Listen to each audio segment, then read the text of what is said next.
Hey guys, welcome back to Fair Ironing Customs. I'm Michael. I hope everyone's having a wonderful day. I'm back out here in the shop. It is Sunday, and y'all are probably gonna see this video. Should be on Wednesday. I have got out here and been working this morning. I cut out my bottom pieces to go across the bottom of the door, and I got these areas. Get y'all some light. I've got these areas cleaned off. Everything underneath that line, everything under that line right there is getting cut off. So I've cleaned that up, and we're getting ready to weld these in. I'm just using a Harbor Freight welder. I still don't have any argon. I haven't had opportunity to stop and get any. So I'm going to get down here in the floor with it, and we're going to try to burn these in. Now, we're going to tack them in. I want to finish welding them in with the big welder when we get argon, just so we'll get enough penetration. This stuff is pretty thick. I think it's 1/8 wall, and we're welding to, these are either 14 or 16 gauge, the door frames. So like I said, those door frames are either they're either 14 gauge or 16 gauge.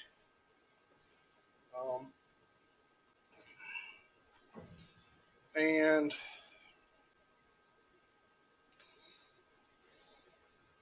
they can take a little bit more heat. I've got this turned up a little over halfway, but like I said, we're just tacking it,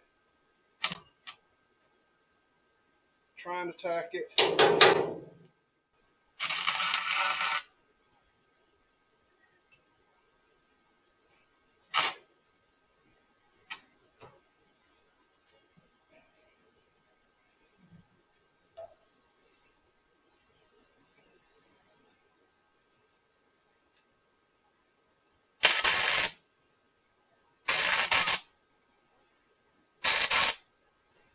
Okay.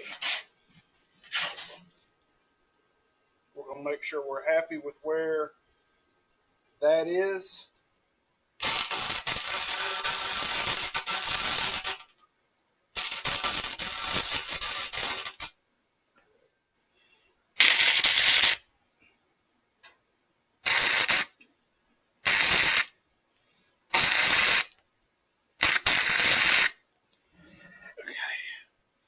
Guys, I'm going to throw a couple more, probably 1-inch long welds, just enough to where I feel comfortable enough that this isn't going to take off. We'll get the other side welded on, and then we'll see what we're going to do next. All right, guys, so I got both of those sides welded in, and actually got the back jack stands moved to the sides. I think tomorrow we'll get in here and we'll try to chop the bottom of it off, figure out where we're going to cut the back, go and cut the back out, and get everything kind of level with the bottom.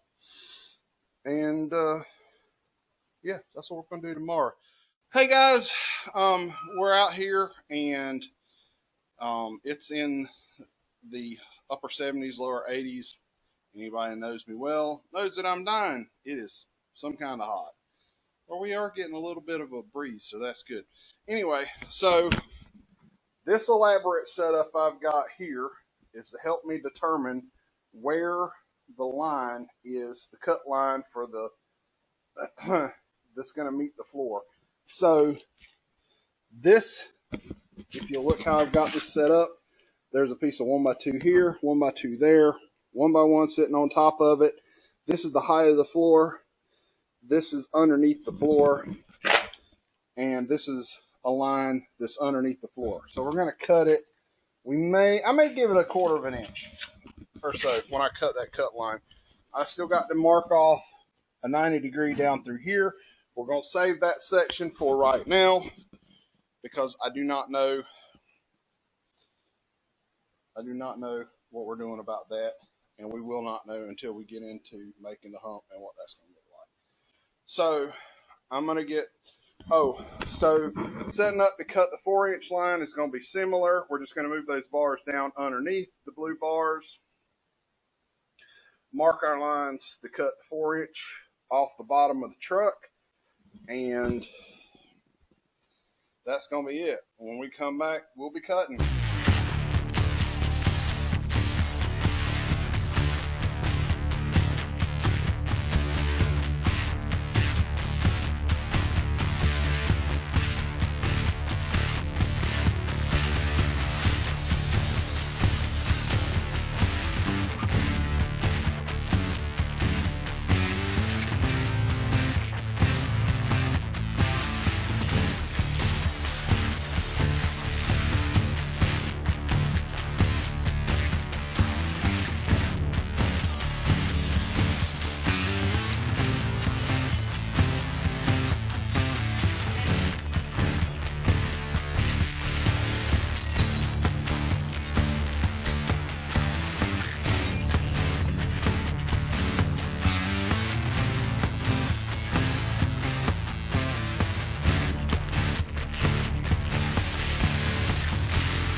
Okay, guys, my camera is doing weird stuff.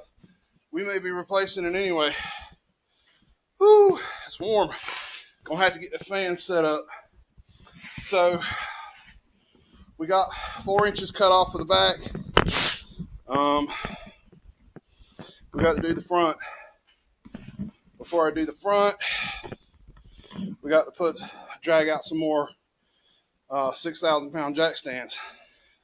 Sounds like the neighbors are restless. Anyway, so, whew, mercy, guys. I am tired now.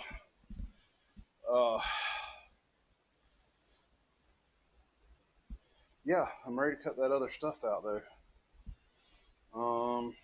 Yeah, let me see. Do I have another 6,000 set of 6,000 pound jack stands? I think I do. All right, guys. There you have it. The bottom is chopped off. The back is chopped out. We are ready to stick it back on the chassis for right now.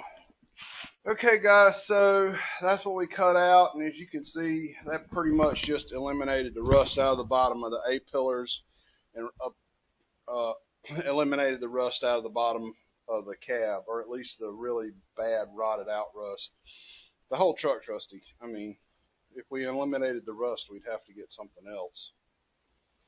But, we're not going to do that. I think those, what I thought were welding pegs are actually from the grinder. And that's unfortunate. So,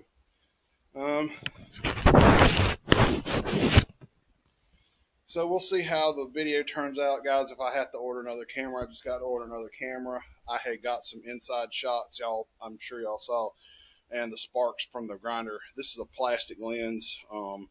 I did see on Amazon where there are covers for them, so I'll probably order some covers, or just be more careful with the camera.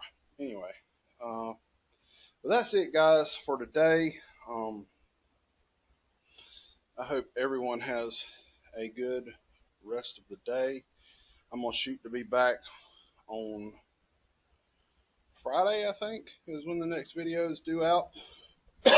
And what I want to try to do, I'm going to chop the top. I'm going to go ahead and cut that body mounts off and strip the chassis of anything between here and the back of the truck that I can. And I'm going to go ahead and cut 1 inch off the top of the chassis.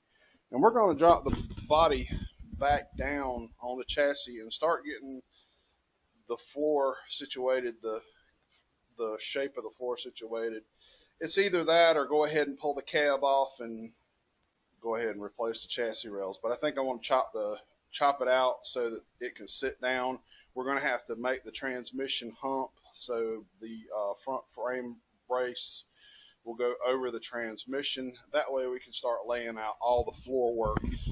And we may even get into making the floor panels, but we may.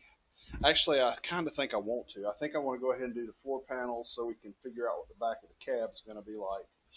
That way, while we have the cab off of the truck, anything that we need to weld underneath the truck, we can lay the cab over on its back and do any welding with the cab on the floor off the truck. Anyway, guys, that's all I got today. Y'all like and subscribe. I will see y'all. Try to see y'all Friday as long as everything goes okay. And yeah.